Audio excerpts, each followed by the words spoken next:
ஒரு தலைவன் என்பவன் அனைவனையும் அரவணைத்து செல்வன் தான் தலைவன். என்ன பண்ணியிருக்கணும் சரியான தலைவர்னா, நிறுத்து, நம்ம என்ன கட்சி நடத்துறோம், நம்ம எதெல்லாம் முன் வச்சிருக்கிறோம், நல்ல ஆத்தா அப்பனுக்கு பிறக்கடான்னு சொல்லி இருக்கிறோம். அது மட்டும் இல்லாம அது வேற மாதிரி தாயோட சமப்படுத்தி பேசியிருக்கிறீங்க. அந்த நான் சொல்ல விரும்பலைங்க. அவ்வளவு கடுமையா ஏத்து பேசுற நீங்க இதெல்லாம் எப்படி கோட்டை விட்டீங்க? ஒரு தேர்தல்னு வரும்போது தமிழ்நாடே என்னோடதும் பாரு, 234 தொகுதியிலையும் வேட்பாளர் நிறுத்துவாரு. ஆனா மறுபடியும் அதே வேட்பாளர் நிறுத்த மாட்டாரு. அவன் ஒரு பெரிய புரோக்கர். சாட்டை சின்ன புரோக்கர்னா அவர் பெரிய புரோக்கர். ரஜினிகாந்த்ங்கிற அந்த இஷ்யூலே நிறைய பார்த்தீங்க அப்படின்னா, சாட்டை திருமுருகன் இவ்வளவு இழிவா பேச முடியுமா அப்படின்னா அந்த அளவுக்கு இழிவா பேசியிருப்பான். ஏன்னா நான் மனிதனை மகளையும் தரக்குறைவா பேசியிருக்கிறார். அவன் ஒரு மனுஷனே கிடையாதுங்க. ஓப்பனா சொன்னா அவன் ஒரு 5 அறிவு கொண்ட ஜீவன். அண்ணன் சீமானோட பழைய காணொலிகள் எடுத்து பார்த்தா திராவிட தோழர் தான் துணியா நின்றாங்க. அவர் துணியா நின்ற வரைக்கும் இவர் ஸ்டெடியா நின்றாரு. இன்னைக்கு ஆட்டம் காண்றது காரணம் என்னன்னா, அந்த மாதிரி தலைவர்கள் லீடர்கள் பின்னாடி இல்லை. நீங்க தான் சொல்றீங்க சங்கின்னு சொன்னா செருப்பு எடுத்து காட்டுறீங்க. யாரை பார்த்தா சங்கி, இந்த மூஞ்சியை பார்த்தா சங்கியா தெரியுமாடான்னு கேட்குறீங்க. அப்புறம் சங்கியா இருக்க ஒரு ஆளையே கூட கூடுறீங்களே, என்ன காரணம்? இந்த சங்கின்னா ஒன்றும் கெட்ட வார்த்தை கிடையாதுல்ல, தோழன் நண்பன் அப்படின்னு அர்த்தம். அப்புறம் எதுக்கு செருப்பு எடுத்து காட்டினீங்க? யாரை பார்த்தா சங்கி நான் எதுக்கு கோவப்பட்டீங்க? அன்னைக்கே சொல்ல வேண்டியது என்ன சக தோழன்னு. அதே ரஜினிகாந்தை பார்த்த பிறகு விஜய் என்ட்ரிக்கு பிறகு பேசுறீங்க சக தோழன். அரண்சை நண்பர்களுக்கு வணக்கம். அரண்சை ஊடகம் சுயேட்சையாக இயங்குவதற்காகவே உருவாக்கப்பட்டது. நாம் செய்கிற வேலை உண்மையிலேயே மக்களுக்காக செய்கிறோம் என்பதை நீங்கள் நம்பினால், வாய்ப்பு இருந்தால் இந்த ரேசர் பே QR கோடுக்குள்ளே நீங்கள் அதை ஸ்கேன் பண்ணி எங்களுக்கு உங்களால் இயன்றதை விருப்பம் இருந்தால் ஆதரவு தெரிவிக்கலாம். அரண்சை நேயர்களுக்கு வணக்கம். நான் மதன் நிறுவலகன். இன்றைய நமது சிறப்பு விருந்தினர் நாம் தமிழ் கட்சியின் முன்னாள் நிர்வாகி ராஜ்குமார் அவர்கள். நிறைய விஷயங்கள் வாதிக்க இருக்கிறோம், அவரை வரவேற்கலாம். வணக்கம் தலா. வணக்கம் தோழர். நாம் தமிழர் கட்சியிலிருந்து வெளியே ஒவ்வொருத்தரும் குழம்பிக்கிட்டு இருந்தாங்க. பல்வேறு குழப்பங்கள், எந்த கட்சிக்கு போறது, என்ன செய்யறது. சிலர் ஒதுங்கிக்கிட்டாங்க, சிலர் திமுகவுக்கு போனாங்க. இப்போ கோயம்புத்தூர் வடக்கு மாவட்டம் மொத்தமா திமுக பக்கம் போயிருச்சு. சிலர் ஏடிஎம்கேக்கு போயிருக்கிறாங்க, சிலர் பிஜேபிக்கு போயிருக்கிறாங்கலாம் சொல்றாங்க. தாவேக்காக்கு நிறைய பேர் போயிருக்கிறாங்க, ஆரம்ப நிலையில உள்ளவர்கள் அவங்க போயிருக்கிறாங்க. ஆனால் இப்போ தமிழர் ஒருங்கிணைப்பு குழு அப்படின்னு வெற்றிக்குமாரன் தலைமையில் ஒரு குழு முன்னாள் நிர்வாகிகள் எல்லாருமே சந்திச்சு தமிழ்நாடு முழுக்க சுற்றுப்பயணம் போய் எல்லாத்தையும் ஆர்கனைஸ் பண்ணி மாவீரர் நாள் கூட்டம் நடந்தது. ஒரு பெரிய ட்விஸ்டாக அதில் தமிழக வாழ்வுரிமை கட்சியின் தலைவர் வேல்முருகன் கலந்து கொண்டார். அவர் தன்னை பற்றிய விளக்கங்கள்லாம் கொடுக்குறார். வெற்றிக்குமாரன் பேசும்போது நாங்கள் அண்ணன் வேல்முருகன் அவர்களோட இணைந்து பயணிக்கிறோம் அப்படின்ற மாதிரிலாம் சொல்லியிருந்தாங்க. ஒரு திடீர் ட்விஸ்டாக இருந்தது. எப்படி வேல்முருகன் அவர்களோட இணைஞ்சு பயணிக்கிறதுன்னு முடிவெடுத்தாங்க? இது பார்த்தீங்க அப்படின்னா, ஒரு சுங்கம் தவிர்த்த சோழனாக தமிழ்நாட்டில் அனைவராலையும் பாராட்டப்படக்கூடிய எனது தலைவன் வேல்முருகன் அவர்கள் நீண்ட நாளாக தமிழ் தேசிய பயணத்தில் தனி மனித ஒழுக்கம்ங்கிறது அழுத்தி சொல்றீங்களா? இல்ல, அது ஒரு காரணம். ஏன்னா தமிழ் தேசியம்ங்கிறது தேசியத்தில் பிரபாகரனை வெறும் அடையாளம் காட்டுறதுல மட்டும் இல்லை, அவரோட செயல்பாடுகளையும் சேர்த்தே பயணிக்க வேண்டிய தேவை இங்கே இருக்கு. அவரோட அரவணைப்பையும் சேர்த்து பயண வேண்டிய தேவை இங்கே இருக்கு. தனி மனித ஒழுக்கமும் வேணும், பொது வாழ்விலும் சரி இல்லற வாழ்விலும் சரி. ஒரு சின்ன குறை கூட சொல்ல முடியாத ஒரு இடத்தில் அண்ணன் வேல்முருகன் இருக்கிறார், என் தலைவன் வேல்முருகன் இருக்கிறார். தலைவர்னே நீங்க ஏத்துக்கிட்டீங்க. ஏன்னா ஒரு தலைவன் என்பவன் அனைவனையும் அரவணைத்து செல்வன் தான் தலைவன். இப்போ நீங்க சீமானா தலைவராக ஏற்றுக்கிட்டு ரொம்ப நாள் பயணித்தீங்க. அந்தமான் பகுதிக்கெல்லாம் நீங்க தான் பொறுப்பாளராக இருந்தீங்கலாம் கேள்விப்பட்டுக்கிறோம். இப்போ அங்க இருந்து சீமான்ட்ட இருந்து வேல்முருகன் வரீங்க இல்லையா? இந்த 2 பேரோட ஒப்பீடு எப்படி இருந்தது? தலைவர் சொன்ன விஷயங்கள், தலைவனா வேல்முருகன் அவர் அண்ணன் சொன்ன விஷயங்கள் யாரையும் தரைக்குறைவாக விமர்சிக்க கூடாது. இது இப்போ இல்லை, அவர் எந்த ஒரு கூட்டத்திலையும் சரி, அது மாநில கூட்டமாக இருந்தாலும் சரி, பொதுக்கூட்டமாக இருந்தாலும் சரி, அதை தொடர்ந்து தொடர்ந்து வலியுறுத்தி கொண்டே இருப்பார். அந்த அடிப்படையில் பார்க்கும்போது ரொம்ப தரைக்குறை விமர்சிடக்கூடாதுக்காக தலைவன் டு ஒரு மேடை நடிகன் இன்னைக்கு சொல்லிக்கிறாங்க பாருங்க. அவர் திரையுலக சூப்பர் ஸ்டார், நான் தரை உலக சூப்பர் ஸ்டார். சூப்பர் ஸ்டாருங்கிற அரசியல் சூப்பர் ஸ்டார், அந்த அரசியல் சூப்பர் ஸ்டாருங்கிற வார்த்தையை தமிழ்ல மொழிபெயர்த்தீங்க அப்படின்னா அரசியல் மேடை நாடக நடிகன் தானே, சூப்பர் நடிகன். உண்மையாவே அவருக்கு அந்த பட்டம் கொடுக்க வேண்டியதுங்க. மேடை நடிகன். ஒரு தலைவனுக்கும் ஒரு மேடை நடிகன் உள்ள வித்தியாசம். இப்ப திராவிட அரசியலை தொடர்ந்து விமர்சிச்சுக்கிட்டு இருக்கிற நாம் தமிழ் கட்சியிலிருந்து வரக்கூடிய நிர்வாகிகள் ஒரு திராவிட கட்சியோட கூட்டணியில் ஏற்கனவே அதிமுகவோட கூட்டணியில் இருந்திருக்கிறார், திமுகவோட கூட்டணியில் இருக்கிறார். அதன் மூலமாக உதயசீரன் சின்னத்துல தான் ஜெயிச்சு ஒரு எம்எல்ஏ ஆயிருக்கிறாரு. அவரோட சேர்ந்துக்கிட்டு இவங்க எங்களை விமர்சிக்கிறாங்கன்னா நாம் தமிழர்கள் விமர்சிக்கிறாங்க. அதை எப்படி பார்க்குறீங்க? இல்ல, அது அந்த விமர்சனங்கள் போனீங்கன்னா இந்த பழைய கட்சியில அவங்க இல்லை, பல பேர் இல்லை, ஒரு புரிதலோட இருக்கிறவங்க இந்த விமர்சனத்தை முன் வைக்க மாட்டாங்க. சாட்டை துரைமுருகன் போல ஆட்கள் தான் விமர்சனம் முன் சாட்டை வைப்பாங்க. தான் பேசியிருந்தார். அவர் தான் முதல்ல ஆரம்பிச்சு துரோகிகள் எல்லாம் ஒன்று கூடியிருக்கிறாங்கன்னு சொல்றாரு. யார் அதை சொல்றது துரோகிங்க ஒன்று கூடியிருக்காங்க அப்படின்னு? நீ இந்த கட்சிக்கு இது வரைக்கும் செஞ்ச செயல்பாடுகள் என்ன? பணம் யார் வேணாலும் கொடுக்கலாம், காசு இருக்கவும் கொடுப்பான், உழைப்ப பல மணி நேரத்தை ராப்பகலா உழைச்சு கொடியை நட்டு ஒரு கட்டமைப்பை கொண்டு வந்ததுல சாட்டை துரைமுருகனுக்கோ களஞ்சியம் சேர்த்துக்கலாம். களஞ்சியம்ல என்ன பங்கு இருக்கு? நீங்க எப்படி ஒரு அடிப்படை தொண்ணோட உழைப்பை எப்படி கொச்சப்படுத்தலாம்? துரோகின்றீங்க. அதே அதிமுக திமுக வந்து உங்க கட்சிக்கு வந்தா மட்டும் அவன் வந்து தூய்மையான மாறிடுறானா? அவன் பல வருஷம் தொண்டனா தானே இருந்திருக்கான். பல வருஷமா அந்த கட்சியை பார்த்து அடிப்படை தொண்டனா இருந்து உங்க கட்சிக்கு வந்தா தூய்மையானவன். இது எப்படின்னா ஒரு அரசியல் சாக்கடையா நான் பாக்குறேன். அவர் சொல்லுவார் அரசியல் சாக்கடை அப்படின்னு. உங்களுக்காக உழைச்சவன் மற்ற கட்சிக்கும் உங்க கட்சிக்கு என்ன வித்தியாசம் கேட்பீங்களா? நாம் தமிழர் கட்சியில வர்றவன் யாரும் பணத்தை எதிர்பார்த்து வர்றவன் இல்லை. ஒரு இன உணர்வு தமிழ் தேசம் ஒன்று மலர்ந்துறதா இந்த மண்ணுக்குள்ள அப்படிங்கிற ஒரு நோக்கத்தாக வர்றவன். என்னமோ இவங்க தான் தமிழ் தேசியத்தையே உள்ள கொண்டு வந்த மாதிரியும் தமிழ் தேசக்கான அத்தாரிட்டி மாதிரி பேசக்கூடாது. இல்ல இவங்க தான் அத்தாரிட்டி. அது வைகோ இருந்தாரு, பாமக இருந்தது, அப்புறம் அண்ணன் திருமா இருந்தாரு. இப்ப இவங்க எல்லாத்தையும் ஓரம் கட்டிட்டு இப்ப இவரை மட்டும் தான் இன்னைக்கு எல்லாரும் நம்புறாங்க. நீங்க வந்து தமிழ் தேசியத்தை வந்து அரசியல் ரீதியா பார்த்து நீங்க சொல்ற தலைவர்கள் சரிங்களா? அதுக்கு முன்னாடி பெருஞ்சித்தனார் இருந்தாரு, தோழர் தமிழரசன் துவக்கேந்தி போராடி இருக்கிறாரு. அப்போ போதெல்லாம் ஒழியாத தமிழ் தேசியம் என்ன? தலைவர் பிரபாகரன் வந்து தனி தமிழ் சோசியலிச குடியரசு கேட்கும் போது ஒழியாத அந்த தமிழ் தேசியம் சீமான் மறைந்த பிறகு ஒழிஞ்சு விடுமா? அதனால ஒற்றை நம்பிக்கை, அதுல ஒற்றை அடையாளம். சீமான் வந்து அவர் தான் பிரபாகரன் எல்லாத்தையும் கொண்டு போய் சேர்த்தேன், நான் தான் வந்து பெருஞ்சித்திரனார் எல்லாத்தையும் கொண்டு போய் சேர்த்தேன், என்னாலதான் வந்து வேலுநாச்சியார் வந்து எல்லாருக்கும் தெரிஞ்சாங்க, என்ன தெரியும் மருது சகோதரர்கள் யாருக்குமே தெரியாது, நான் தான் கொண்டு போய் சேர்த்தேன். இப்படி தமிழ் தலைவர்கள் தமிழ் அடையாளங்கள் யாருக்குமே தெரியாம இருந்தது, நான் தான் கொண்டு வந்து சேர்த்தேன்னு சொல்றாரு அவரு. அதுக்கு அவர் தெளிவா இருக்கணும்ல. ஜான்சிரானுக்கும் வேலுநாச்சியாருக்கு வித்தியாசம் தெரியாமல விமர்சனம் பண்ணிட்டு இருக்கிறாரு. நீங்க என்ன சேர்த்தீங்கன்னா நம்ம நீங்க இதுக்கு முன்னாடி பாட புத்தகத்துல அவங்க யாரும் படிச்சது கிடையாது. தமிழ்நாடு பாட புத்தகத்துல இதெல்லாம் கிடையாதா? மருத பண்டிகர் கிடையாதா? நம்ம வேலுநாச்சியார் கிடையாதா? நான் படிச்சிருக்கிறேன், நானும் படிச்சிருக்கிறேன். இங்க சிக்கல் என்னன்னா தமிழ் தேசிய ஒரு ஆக்சிடென்ட் லீடரா உருவாயிட்டார் சீமான் அண்ணா, இவ்வளவுதான். இல்லையே அவங்க என்ன சொல்றாங்க, அவரு வந்து சூசை வந்து இவர்கிட்ட தான் ஒப்படைச்சிட்டு போனாரு, சீமானிடம் சொல்லுங்கோ அப்படின்னு சொன்னாருன்னு சொல்றாங்க. அது வந்து ஒரு நகைச்சுவை நான் பாக்குறேன். காரணம் என்னன்னா அதுல உள்ள உள் குத்து நமக்கு தெரியல. இப்போ இடுமோன கார்த்திக் ஆகட்டும், அண்ணன் சீமான் ஆகட்டும், சாட்டை துரைமுருகன் ஆகட்டும், நம்ம மாம்ஸ் ஆகட்டும், இவங்கெல்லாம் திரும்ப வந்து சொல்லுங்கோ, சீமான் என்ன முன்னெடுக்க சொல்லுங்க அப்படிங்கிற அந்த கருத்தை தான் நீங்க பதிவு போடுறீங்க இணையதளத்திலையும். அதுதான் சுத்தி இருக்கிற தம்பி அந்த ஆடியோ பிட் அப்படியே போடுறாங்களே. ஆடியோ பிட்டு போடுறீங்க, ஆனா அந்த ஆடியோ பிட்டு முழுக்க ஒரு எல்லாரையும் கிண்டல் பண்றீங்க, ஏஐ பண்றாங்க, வெட்டி ஒட்டுறீங்க அப்படின்றீங்க. நீங்களே வெட்டி தானே ஒட்டியிருக்கீங்க. வெட்டி தான் ஒட்டி. ஆமா, அதுல வரப்போறது என்னங்கிறத நான் உங்களுக்கு வேணா ஆடியோ தரேன். அதுல எவ்வளவு தெளிவா சொல்லுவாங்க. முதல் பேர் வைகோ முன்னெடுக்க சொல்லுங்க, ஐயா நெடுமாறிடம் முன்னெடுக்க சொல்லுங்க, பிறகு சீமானிடம் முன்னெடுக்க சொல்லுங்க. நாளைக்கு தமிழ் ஆளுங்கிட்ட பேசியிருந்தாலும் அண்ணன் வேல்முருகன் முன்னெடுக்க சொல்ல போறாங்க. சரிங்களா? தொடர்புல தான் இங்க சிக்கல். ஆனா நீங்க என்ன பண்ணிட்டீங்க, வேல்முருகன் மன்னிக்கவும் வைகோவும் ஐயா நெடுமாறனையும் கட் பண்ணி விட்டுட்டு சீமானை மட்டும் முன்னெடுக்க சொல்லுங்கன்னு சொன்னதுலேயே உங்களோட அரசியல் தெரிஞ்சு போயிடும். இது யார் பார்த்துருக்க மாட்டாங்கன்னா இவ்வளவு ஒரு விழிப்புணர்வு காலத்துல எப்படி இருக்கிறீங்க, ஒரு ஆடியோ ரெக்கார்டிங் கேட்க மாட்டாங்களா அவங்களாம்? ஆனா இன்னொன்னு சொல்றாங்க இல்லையா, 2016 தேர்தல் நேரத்திலேயே வந்து அண்ணன் வேல்முருகனும் சீமான் அவர்களும் கூட்டணி சேர்ந்து நிக்கலாம், கூட்டணி அமைச்சு தேர்தலில் நிக்கலாம் அப்படின்லாம் பேசப்பட்டுச்சு. அதுக்கப்புறம் சீமான் நிக்கிற தொகுதியில வந்து இவங்க நிறுத்தாம இருக்கிறது, இவர் நிக்கிற தொகுதியில அவங்க நிறுத்தாம இருக்கிறது, ஒருத்தர் சப்போர்ட் பண்றதுங்கிற வரைக்கும் நாங்க பேசி பார்த்தோம், சீமான் ஒத்துக்கொள்ளவே இல்லை அப்படின்றது சொல்றாங்க. இப்ப அதுக்கேற்ப வந்து சரியான நேரத்துல வந்து வேல்முருகன் வந்து பழி வாங்கி விட்டார் சீமானை அப்படி ஒன்று சொல்றாங்களே. பழி வாங்கி விட்டார்னா அவர் யாரும் வந்து தலைவர் வேல்முருகன் வந்து யாரையும் வந்து நீங்க வாங்கன்னு யாரையும் கூப்பிடல. தவறு செஞ்சது நீங்க யாரு? நாம் தமிழர் கட்சியில அலட்சிய போக்கால சீமான் அண்ணாட அலட்சிய போக்கால அத்தனை பசங்களும் வெளியேறினாங்க. வெளியேறவங்க ஒரு வழி இல்லாம திமுக போறதா அதிமுக போறதா, ஏன்னா அதை போறதை நம்ம விமர்சிக்க முடியாது. ஏன்னா இவ்வளவு காலம் இருந்துட்டோம், தமிழ் தேசிய அரசியல் இருந்துட்டோம். சரி இனி இதுதான் நமக்கு ஒரு பொய்யான சொல் மாதிரி ஆயிடுச்சே அப்படின்னு அவங்களோட மனநிலையை சொல்றேன்.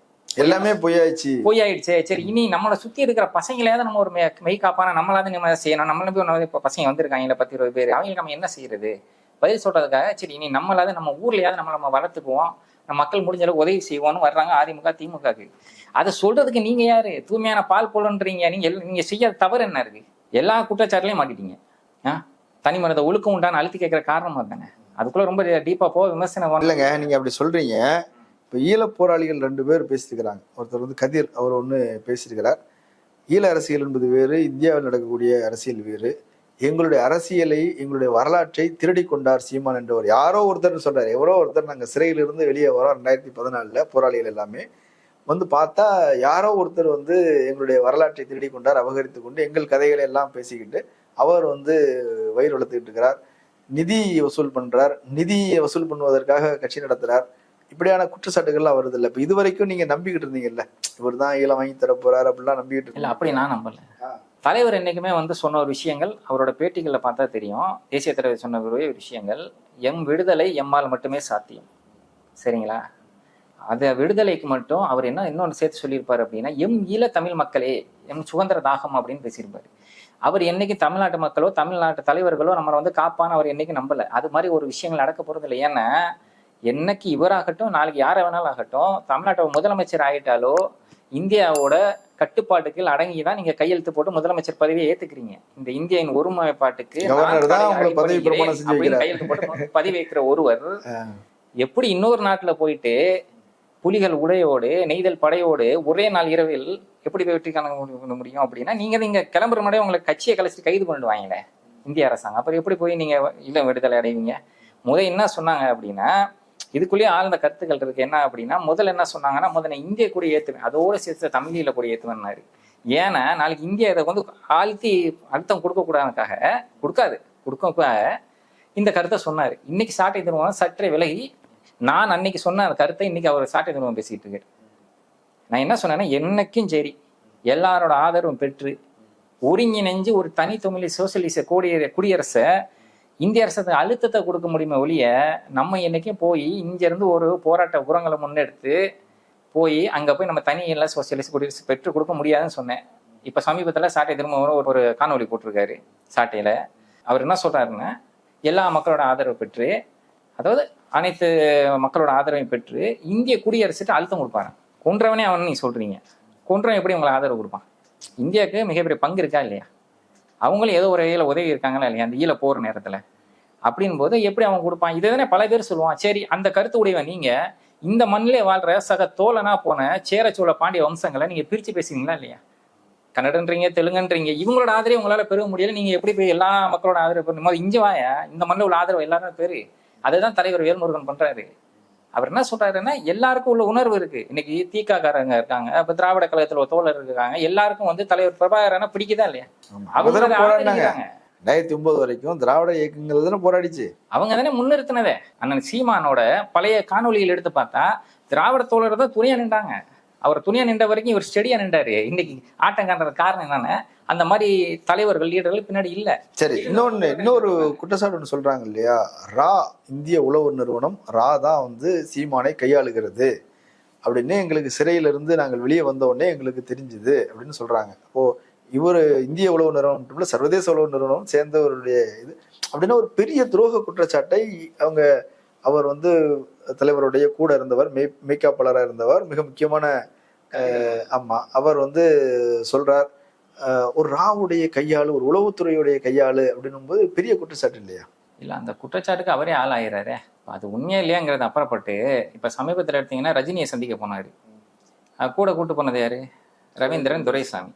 அவர் என்ன சொல்றாரு, நான் வந்து அடிமைங்கிற அளவுக்கு பேசுவார். ஆர்எஸ்எஸோட நான் மிகப்பெரிய தீவிர அடிமை என்பதை சொல்றது நான் பெருமை கொள்கைன்னு பாரு. பிஜேபியோட கையாளும் கூட சொல்றாங்க. அவர் விட்டே கொடுக்க மாட்டார். பிஜேபி ஆளுதான் அவர், ஆர்எஸ்எஸ் பயிற்றுவிக்கப்பட்டவர் தான். இல்ல, அவர் அப்படித்தான் சொல்லிக்கிறாரு. இல்ல, அவரே சொல்லியிருக்கிறாரு, ஆர்எஸ்எஸ்ல தான் இருந்தேன், தானலிங்க நாடார் தான் வந்து எனக்கு, இந்து முன்னணி தானலிங்க நாடார் தான் எனக்கு தலைவரு, இன்னைக்கு வரைக்கும் அவர் தான் தலைவரு அப்படிதான் சொல்றாரு. அப்படி சொல்ற ஒருவரை உங்களுக்கு கூட கூட கொண்ட தேவை என்ன இருக்குது? நீங்க தான் சொல்றீங்க சங்கின்னு சொன்னா செருப்பு எடுத்து காட்டுறீங்க. யாரை பாத்துறா சங்கி? இந்த மூஞ்சியை பார்த்தா சங்கியா தெரியுமாடான்னு கேக்குறீங்க. அப்புறம் சங்கியா இருக்க ஒரு ஆளையே கூட கூட கூட கூடுறீங்களே, என்ன காரணம்? இல்ல, சங்கின்னா வந்து ஒன்றும் கெட்ட வார்த்தை கிடையாது இல்ல, தோழன் நண்பன் அப்படிதான் அர்த்தம். அப்புறம் எதுக்கு செருப்பு எடுத்து காட்டினீங்க? யாரை பாத்துற சங்கி நான் எதுக்கு கோவப்பட்டீங்க? அன்னைக்கே சொல்ல வேண்டியதானே சக தோழன்னு. அது நான் ரஜினிகாந்தை பார்த்த பிறகு விஜய் என்ட்ரிக்கு பிறகு பேசுறீங்க இதை சக தோழன்னு. அப்போ நீங்க கேட்டீங்களா ரா ஏஜென்ட்டுங்க? நாம சொல்லல ரா ஏஜென்ட்னு, அவரை வெளிப்படுத்திக்கிறாரு. அது உண்மையா இருக்கிறாரு. நான் என்ன சொல்றேன் அப்படின்னா, இந்த கட்சியை முத வாங்கி கொடுத்தது யாருங்கிறதுக்கு ஒரு சர்ச்சை இருக்கா இல்லையா? யார் வாங்கி கொடுத்தா கட்சியை அப்படின்னு? குருமூர்த்தி, ஆடிட்டர் குருமூர்த்தி. அவர் யாருங்கிறது எல்லாருக்கும் தெரியும்.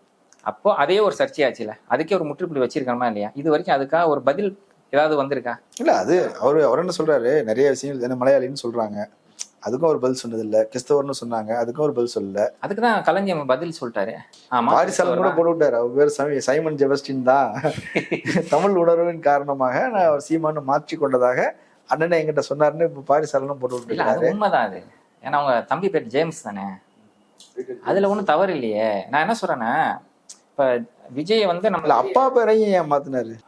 தமிழ் பற்று இவர்தான் மாத்திருக்கிறாரு. இவர் தான் மாத்தி இருக்கிறாரு. நான் என்ன சொல்றேன்னா, நீங்க யார வேணாலும் இருக்கேன், யார் வந்து நாட்டை ஆள்றதுக்கு யாருக்கு ஒன்றும் வந்து அவர் கிறிஸ்தவரா இருக்கிறத பத்தி யாருக்கு இந்த ஆட்சேபனையும் கிடையாது. ஏன் மறைக்கிறாரு அப்படின்றது ஒரு கேள்வி இருக்குல்ல. தமிழ் பற்று வரும்போது எல்லாம் தமிழ் பேரா வச்சுக்கணும் வச்சாரு என்னமோ. அது தமிழ் பேரை வச்சுக்கலாங்க, அவர் கேட்க வேண்டியதானுங்க, என் கிறிஸ்தவன் தமிழன் கிடையாதா? ஆமா, இப்ப ஜோசப் விஜய், ஆமா நான் ஜோசப் விஜயன்றாரு, ஆமா தமிழன் தான் நான் அப்படின்றாரு. இதுல உங்களுக்கு என்ன பிரச்சனை? ஆமா நான் சைமன் செபஸ்டியன் தான் சொல்லிட்டு போக வேண்டியதானே. இடுமோன கார்த்திக் ஒரு காணொலி நேற்று போட்டு சைமன் செபஸ்டியன் சொன்னோன்னே கடந்து குதி, என்ன பிரச்சனை உங்களுக்கு? ஆமான்னு ஒத்துட்டு போங்க, ஒரே நாள்ல முடிஞ்சு போயிடுமே. ஆமா ஆமா நாங்க வந்து சைவ மதத்தை ஏத்துக்கிட்டு நாங்க சைவ சைவ மதத்துக்கு நெறியா மாறணும் அப்படி சொல்ல வேண்டியதானே. என்ன சிக்கல் அப்படின்னா, தமிழன் சொல்லி ஒரு கட்டமைப்பை உருவாக்கியாச்சு. உங்க பின்னாடி நீங்க தப்பானவங்களா இருக்கலாம். இல்ல அங்கதான் ஒரு கேள்வி வருது, பிஜேபியோட சேர்ந்ததுனால அவர் இந்துவா மதம் மாறிட்டாரு அப்படின்னு ஒண்ணு சொல்றாங்களே. பிஜேபியோட சேர்ந்தனால ஹிந்துவ மதம் மாறினாங்களாங்கிறது அவர் தான் அதுக்கு பதில் சொல்லணும். ஏன்னா அதுல அவர் மேல நிறைய சர்ச்சைகள் இருக்கு, ஆனா ஒரு சில சந்தேகங்கள் இருக்கு. ஏங்க ஒரு தலைவருடைய கருத்துல சர்ச்சைகள் வரலாங்க, தலைவர் மேலேயே சர்ச்சைகள் வந்ததுன்னா என்னங்க அது? தலைவர் எல்லாமே சந்தேகத்துக்குரியதா இருக்குதா?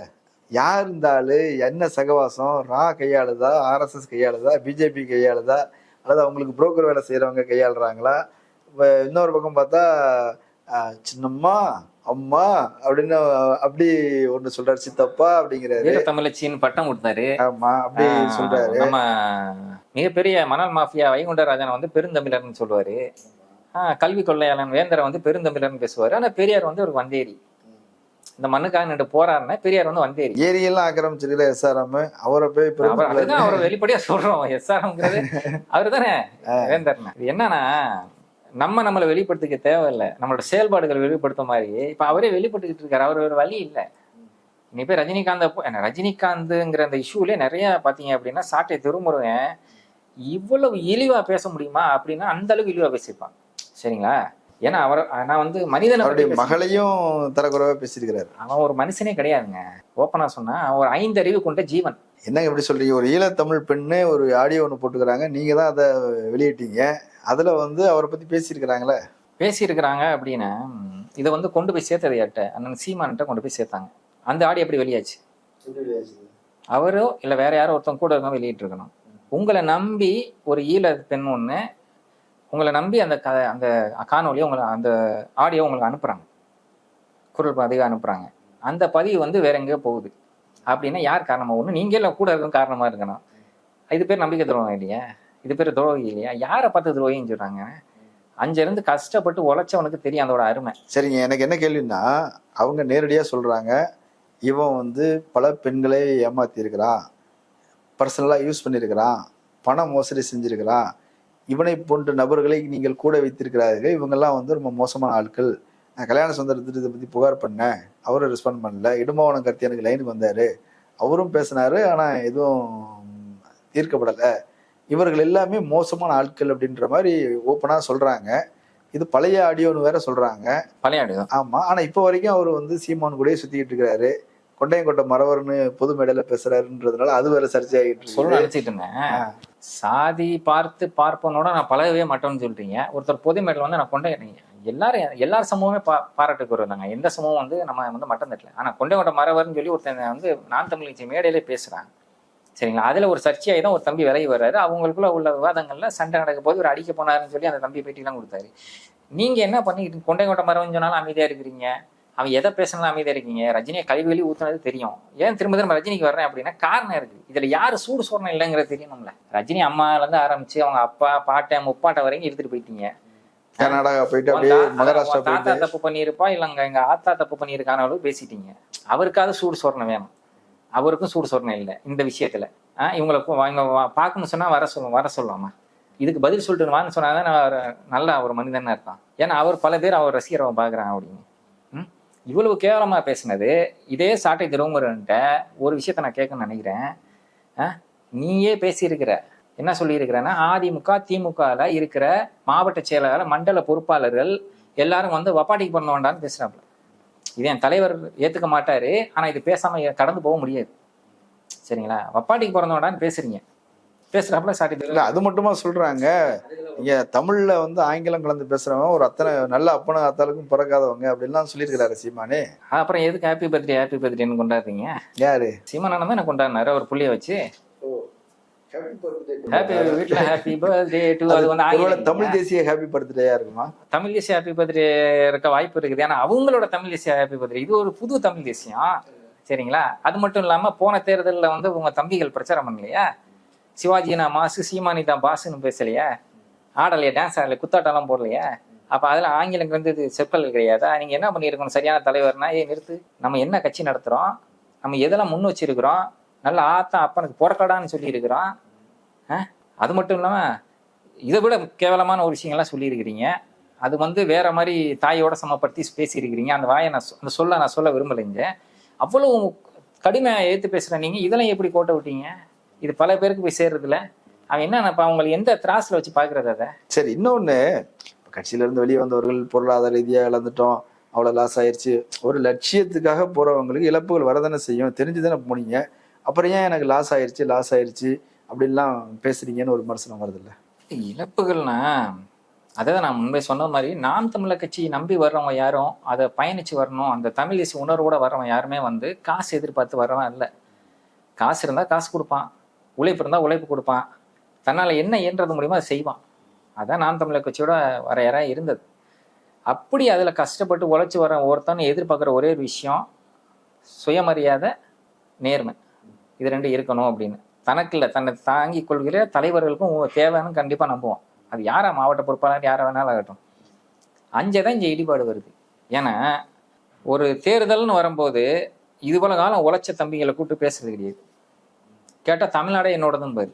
234 தொகுதியிலையும் வேட்பாளர் நிறுத்துவாரு, ஆனா மறுபடியும் அதே வேட்பாளர் நிறுத்த மாட்டாரு. இன்னைக்கு காளியம்மக்கா எங்க நினைச்சுன்னு தெரியும். அப்புறம் இல்ல அதுக்கு என்ன சொல்றாங்கன்னா, அவங்க எலெக்ஷன்ல செலவு பண்றாங்க, அதுக்கு மேல செலவு பண்ற காசு இல்லைன்றாங்க, அதனால செலவு பண்ணக்கூடிய ஆட்களை வந்து புதுசா போடுறோம் அப்படின்றாங்க. அப்படி யாரும் வந்து வெளியில வந்து அவங்க குற்றச்சாட்டு வைக்கலையே. நாங்க செலவு பண்ணி போடுறோம்னா நாங்க சொல்ற ஆட்களா தான். அப்படி செலவு பண்ண போய் ஆட்களை ஏன் புறக்கணிக்கிறேன்னு கேட்குறாங்க. இப்போ சரி, அதுல இருக்கிற ஆட்கள் வந்து நல்லா உழைப்பாளியா இருக்கிறான், அவனை முன்னிறுத்துங்க அப்படின்னா முன்னத்துல உங்களுக்கு என்ன பிரச்சனை? நீங்க வந்து என்ன சொல்றீங்க, காசு செலவு பண்ண முடியாதனால நீங்க தான் கோடியா சம்பாதிக்கிறீங்களே இல்லையா? 18,000 வீடு வாடகை கட்ட முடியல, ஐயோ எனக்கு வீடு இல்லையே, நாடே அடைய துடிக்கிறேன், எனக்கு வீடு இல்லையான்னு பேசுனது யாரு? இன்னைக்கு 2 லட்ச ரூபா வீடு வாடகை போனது யாரு? இந்த இறைப்பாடு எப்படி வந்துச்சுன்னு என்ன தம்பி எல்லாரும் கேள்வி கேட்டிருக்கீங்களா? எல்லாரையும் கேள்வி கேட்குறீங்களா? அதுக்கு நீங்க சரியான ஆளா இருக்கணுமா இல்லையா?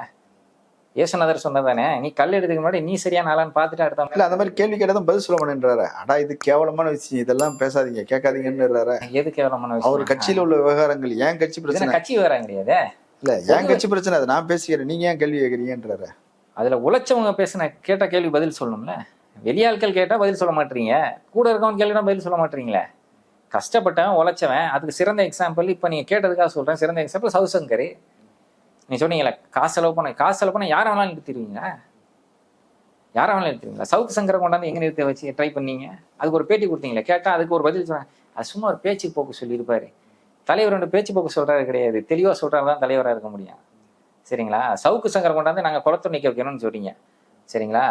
என்னோட கேள்வி, நீ நிக்க வைங்க. அவன் ஒரு தமிழ் தேசியவாதியா இருந்தால் அவன் ஒரு பெரிய புரோக்கர். சரிங்களா? சாட்டை சின்ன புரோக்கர்னா அவர் பெரிய புரோக்கர், அப்படிதான் சொல்லணும். ஏன்னா என்னைக்கு நீ வந்து நாங்க அமைதியா போகணும்னு நினைக்கிறோம், கடந்து போனேன். நீ என்ன பண்றீங்கன்னா சம்மந்தம் இல்லாம கொண்டாந்து அதாவது இதை பத்தி கொஞ்சம் விரிவா பேச வேண்டியது. கேப்டன் விஜயகாந்த் வந்தாருங்க, வந்து ஒரு பெரிய மாற்றத்தை கொண்டு வந்தாரு. கேப்டன் விஜய் அடிச்சு காலி பண்ணதுல மிகப்பெரிய பங்கு அந்த சீமானுக்கு உண்டு. உண்மையா நான் தமிழ் நீங்க எடுத்து பழைய 2011 தேர்தலில் விஜயகாந்துக்கு ஆதரவா பிரச்சாரம் பண்ணியிருக்கிறாருல்ல. பிரச்சாரம் பண்ணியிருக்கிறாருன்னா அவரோட அஜெண்டா அப்படி. சரி, அதுக்கு பிறகு இதுக்கு இவ்வளவு கேவலமா எதிர்த்தீங்க. இப்ப ஒரு ஏடிஎம்கே அவர் எதிர்க்கிறாரு, அதனால அப்ப நான் ஒரு ஏடிஎம் கலைஞர்ல வரீங்களா? இல்லைங்க, ஏடிஎம்கேக்கு அவர் பிரச்சாரம் பண்ணிட்டு இருந்தாரு. 2014 ஏடிஎம்கேக்கு பிரச்சாரம் பண்ணாரு. அந்த நேரத்துல அவர் ஆப்போசிட்ல இருந்ததுனால எதிர்த்தாரு. அந்த சொல் தாங்க தலைவர், சொல் முக்கியம்ல. ஒரு விஷயத்த தெளிவா எடுத்தா இன்னைக்கும் சரி, அண்ணன் தலைவர் வேல்முருகன் வந்து ஒரு விஷயத்த தெளிவா சொல்லுவார். அன்னைக்கும் விஜய் என்ன சொன்னாரு அதே கருத்தை இன்னைக்கும் சொல்றாரு. அன்னைக்கு என்ன சொன்னாரு, ஒரு நடிகன் ஒரு தமிழா வர்றான், பாராட்டுவோம், சந்தோஷம், வரவே இருப்போம். ஆனா இந்த மண்ணுக்காய் எவ்வளவு உழைச்சிருக்கிறான், களத்துல நின்று போராடுறியா அப்படின்னு கேட்கிறாரு பாருங்க.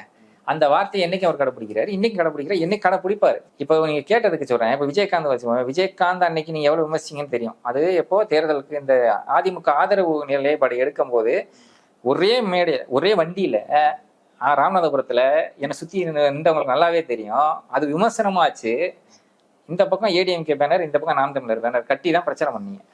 அப்பவே அங்க இருக்கிற கண் இளங்கோவனை முத கொண்டு இப்ப வெளியே போன ராஜா வரைக்கும் கேள்வி கேட்டாரு, கொந்தளிச்சாங்க. இது ஒரு பக்கம் ஏடிஎம்கே, இன்னொரு பக்கம் நாம் என்ன அசிங்கம்னு கேட்டாங்க. கொடி. அப்ப என்ன சொன்னாங்கன்னா, எப்ப அவனி தான் பிரச்சாரம் பண்ண போறோம், இதையே அதுவே பெருசா பார்க்கும் போது இது என்னத்த பெருசா பாக்குறேன்னு சொல்லி கடந்து போங்கப்பான்னாங்க. சரிங்களா?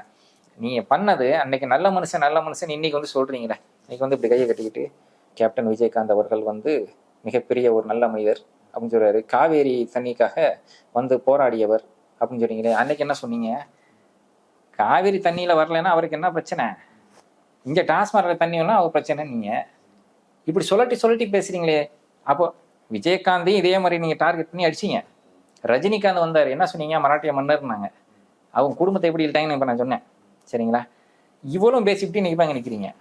ஏன்? அவர் அரசியலை விட்டு ஒதுங்கிட்டாரு, இனி நம்ம கிட்ட வரமாட்டாரு அப்படின்னு அச்சன்றேன். உனக்கு தெளிவான கொள்கை இருந்துச்சு, தெளிவான சித்தாந்தம் இருந்துச்சு, நம்ம தம்பிங்க சரியான ஆளுங்க அப்படின்னா நீங்க ஏன் பயப்படணும்? என்ன அச்சம் இருக்கு? அப்படி எவன் வேணாலும் வரட்டான். ஏத்து நிக்கிறதுனா சரியான ஒரு தலைவனா இருக்க முடியும்? ஒரு தமிழ் தேசிய விஜயின்னு ஒரு விஷயத்தை சொல்றேன். ஆரம்ப காலகட்டத்திலும் சரி, இப்ப விஜய் வந்த போது என் தம்பின்னு சொல்லிட்டே இருந்தார். அவர் எங்கேயாவது சொல்லியிருக்காரா எங்க அண்ணன் அப்படின்னு? அப்படி சொல்லாத ஒரு ஆள்கிட்ட போயிட்டு அவையை சொல்ற மாதிரி எதுக்கு போய் அங்க நின்றீங்க? தலைவாசல போய் மிதிய அதை போய் ஏன் நிக்கணும் சொல்லுங்க? அங்க போய் நின்றீங்களா இல்லையா? நீங்களே சொல்லியிருக்கீங்க, நாங்க 2 பேர் பேசணும், நிறைய பேசணும். தூய்மையான பால் போன்றவர்ன்றீங்க. தூய்மையான பால் போன்றவர்னு சொன்னாருங்க. அவர் தாங்க சொன்னாரு. எனக்கு எதிராகவே என் தம்பி ஒரு தூய்மையான பால் போன்றோம், நாங்க 2 பேர் சேர்ந்த மண் களத்தை அப்படியே அடிச்சு தள்ள போறோம். நீங்களே விஜய் மாநாடுக்கு பிறகு ஏன் இவ்வளவு வந்து அவர் துரோகி ஆயிட்டாரு, அது கஷ்டமாயிருச்சு அந்த பால் அப்படின்னா அவர் பெரியாரை முன்னிறுத்தினாரு. அதுதான் சிக்கல். இங்க பெரியாரை முன்னிறுத்தினோடனே பார்த்தியா பெரியாரை முன்னிறுத்திட்டா நம்ம ஒரு எதிரியா காட்டினா ஒரு கேட்டா வழிகாட்டின்றீங்க, அப்புறம் வீரம் வந்து செலுத்துறீங்க. கேட்டா தந்தைய பெரியாரை வந்து நாங்க வழிகாட்டியா பார்க்கணும். எப்படி வழிகாட்டியா பார்க்க முடியும்? வழிபோக்கன் எப்படிங்க வழிகாட்டியா காட்ட முடியும்? தலைவன் தாங்க வழிகாட்ட முடியும். அப்படின்னு போது அப்ப தந்தைய பெரியார் வழிகாட்டினா அவன் தலைவன் தானே என்ன? அப்ப இதுல என்ன சொல்றாருன்னா, விஜய் வந்து கடுமையா எதிர்க்க வேண்டிய தேவை என்ன இருக்கு? இல்ல, ஆனா விஜய் கட்சி வந்து என்ன பண்றாங்கன்னா, நாம் தமிழர் கட்சியில உள்ள ஆதரவாளர்கள் எல்லாத்தையும் தூக்கிட்டாங்க, கூடயே இருந்து துரோகம் பண்ணிட்டான் தம்பி அப்படின்னு சொல்றாங்களே. அது எப்படி தம்பி துரோகம் பண்ணுவானா? உங்கள்கிட்ட உள்ள சிக்கல்னாலையும் உங்கள்கிட்ட உள்ள நிர்வாக குறைபாடுனால அவங்க போறான். இவர் இதுக்கு மேல வேலைக்கு ஆக மாட்டாரு. இவர் எதை சொன்னாலும் கேட்க மாட்டேங்கிறாரு. தேராதுன்னு முடிவுக்கு வந்துட்டு தான் அவன் பூரா வேலைக்கு போறான். காரணம் என்னன்னா, ஒரு மனிதனுக்கு அடுத்த ஸ்டெப்னு ஒண்ணு இருக்குல்ல. இப்ப அதான் 234 தொகுதியில ஒரே வேப்பல ஏன் ஒரு மாட்டி நிக்க மாட்டீங்கன்னு கேட்டா, நீ சரி காசு செலவு பண்ணுவோம், அதே வேப்பல நிக்க வேண்டியதானே? சரி, ஆனா இன்னொரு சொல்லல, 2026 அண்ணனோட ஸ்ட்ராட்டஜியை பாரு, நான் என்னெல்லாம் பண்ண போறேன் பாரு, இனிதான் ஆட்டமே இருக்குதுன்னு சொல்றாரு. எப்படி ஆட்டம் இருக்குது? இவ்வளவு காலம் நீங்க ஆட்டம் அதை காட்ட, இன்னும் விஜய் வந்தோடனே நீங்க ஆட்டம் காட்ட போறீங்களா? அவன் உங்களுக்கு ஆட்டம் காட்ட போறான்னு நினைக்கிறேன். அந்த சூழல்லாம் மாறிக்கிட்டு இருக்கு. சரிங்களா? உண்மையான தமிழ் தேசியவாதிகள இருந்து நீங்க சொல்ற மாதிரி விஜய் நாம் தமிழர் கட்சியிலிருந்து விலகி போற ஒரு சில பேர் இருக்கிறாங்க. உண்மையாவே தமிழ் தேசியம் ஏற்றுக்கொண்டவங்க அறிவாளிகள் பூரா தமிழ வாழ்வுரிமை கட்சிக்கு வந்துட்டாங்க. அதுல ஒரு சில புரிதல் இல்லாத ஒரு சில புள்ளிங்க மாதிரி கூட்டம் பூரா தமிழ வாழ்வுரிமை கட்சிக்கு இதை மன்னிக்கவும் தமிழ வெட்டி கழகத்துக்கு போகுது, விஜய் கட்சிக்கு போகுது. அவ்வளவுதான் விசேஷம். உங்க கூட யாரும் இருக்க விரும்பல. காரணம் என்னன்னா, நீங்க போற போக்கு அப்படி. இன்னைக்கு ஒரு பேச்சு, நாளைக்கு ஒரு பேச்சுங்கிற போவ இன்னைக்கே ஒரு பேச்சு, இப்போ ஒரு பேச்சு, இறங்கினோன்னு இன்னொரு பேச்சு. ரஜினிகாந்தை நீங்க வச்சிங்க, ரைட்டு, அதை முடிச்சு மறுபடியும் போய் அவட்ட நின்றீங்க. இப்ப விஜய் விமர்சிக்கிறீங்க. ரஜினிகாந்தை நீங்க அடிச்சிருக்கலாம், விமர்சிருக்கலாம். அதுக்கு ஒரு காரணத்தை ஒன்று சொன்னீங்க. அது ஒரு மட்டமான காரணம். அதுக்கு நீங்களே பலியாடவும் ஆயிட்டீங்க. விஜயகாந்தை நீங்க எவ்வளவு மட்டம் தட்டினீங்கன்னு எல்லாருக்கும் தெரியும். சரிங்களா? விஜய் எவ்வளவு மட்டம் தட்டிங்கன்னு தெரியும். இவங்க எல்லாம் வந்து நடிகர்கள். ஆனால் வேல்முருகனை வந்து மக்கள் போராளி. நீங்க என்னைக்கு அவர் பக்கம் திசை திரும்புறீங்களோ உங்களோட அரசியல் முடிய போகுதுன்னு அர்த்தம். நிறைய தகவல்கள் சொல்லியிருக்கிறீங்க. தம்பிகளுக்கு நிறைய ஆலோசனைகளையும் புத்திமதிகளையும் கூட சில விமர்சனங்களையும் சொல்லியிருக்கிறீங்க. தம்பிகள் பரிசீலிக்கட்டும். கலந்து கொண்டு கருத்துக்களை பகிர்ந்தமைக்கு நன்றி. நேரிலே மற்றொரு விருந்தினருடன் மீண்டும் சந்திக்கலாம். நன்றி.